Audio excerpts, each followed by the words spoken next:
he loves to get in a right old froth, and today is no exception.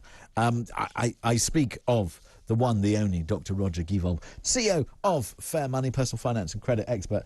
Dr. Roger, good morning to you. Good morning, James.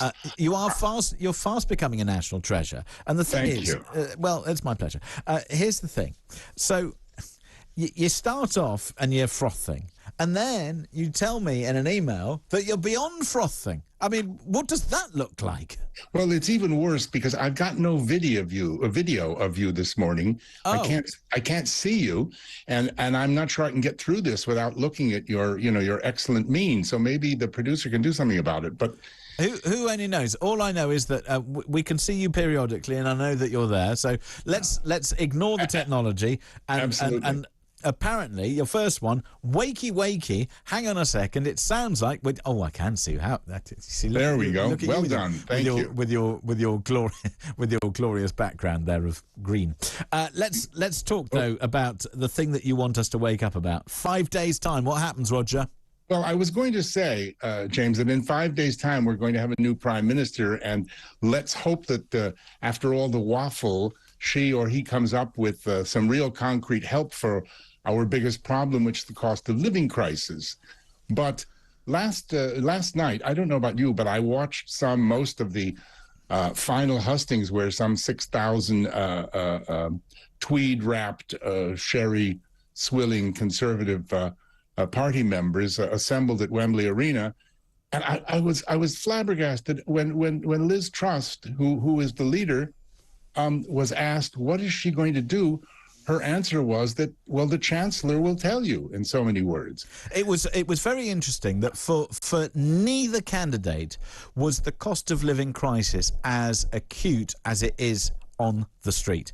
And I think that unless or until they realise just how serious that is, and if only because they say that they are business supporting, that they're going to see a huge amount of business failures and a huge amount of people out of work and a huge amount of people really suffering on the basis that there has been a significant knock to people's income.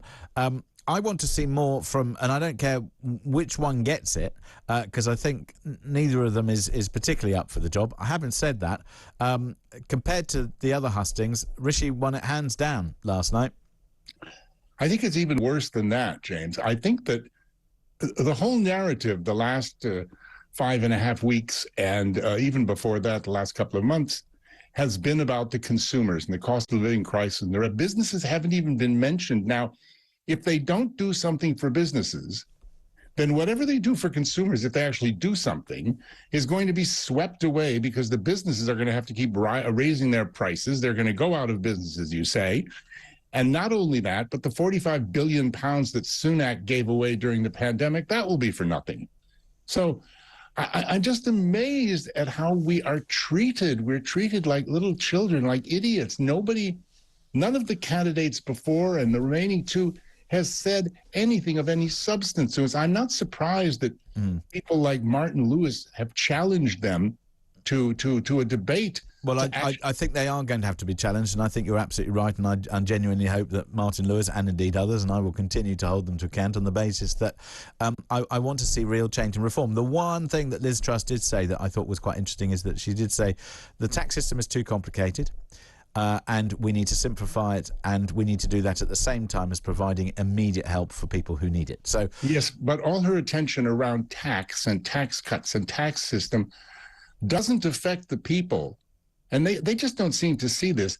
The people who broke into a food bank in Cwmbran in South Wales yesterday left all the charity money in the charity box and just stole food and drink.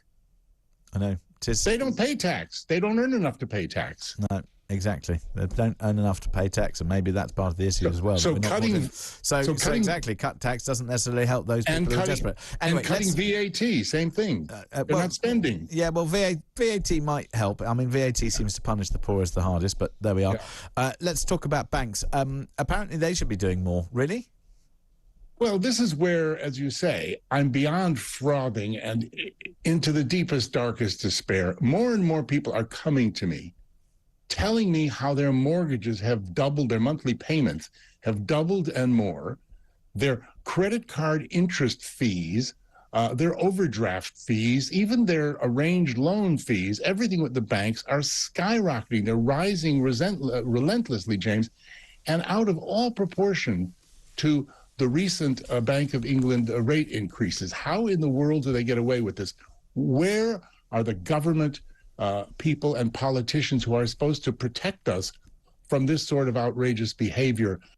Many people, as you always say, and many others do too, the bankers have never been called to account. No one's been punished. No one's been disciplined since the financial crisis stroke credit crunch they caused 10 years ago. I mean, how do they get away with this stuff? But you see, what I find extraordinary is less about that, because I think that there are too many people who were not blamed for what happened there, and I think part of it sits very squarely in our political leaders' laps as well. Although they, of course, deny all responsibility and started talking about casino banking, which was a nonsense in the first place, in my view. But more importantly, what you've raised is another example of a regulator who is asleep at the wheel.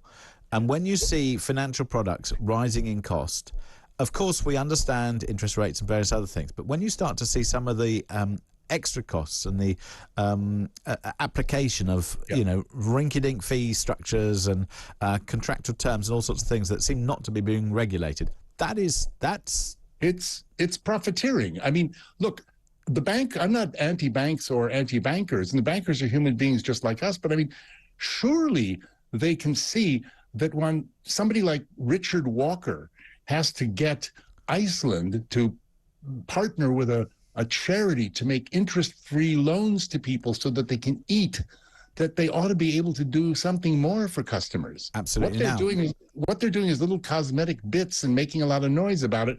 Having a pack of horses run around is ridiculous. Sticking plasters over gaping wounds. Just very quickly, Roger, who's going to look after the businesses?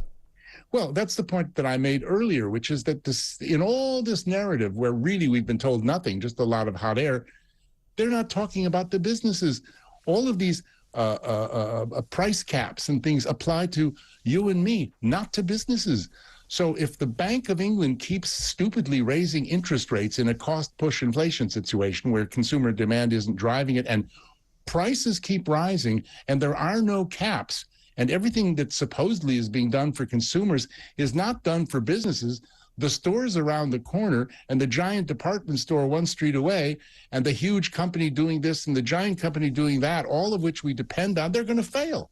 And that's going to be a real problem. Dr. Roger Givold, no wonder you've gone beyond frothing. CEO of Fair Money, personal finance and credit expert. Thank you very much indeed for giving us your take on the personal finance stories. Meanwhile, let's go back to your calls on whether you need two parents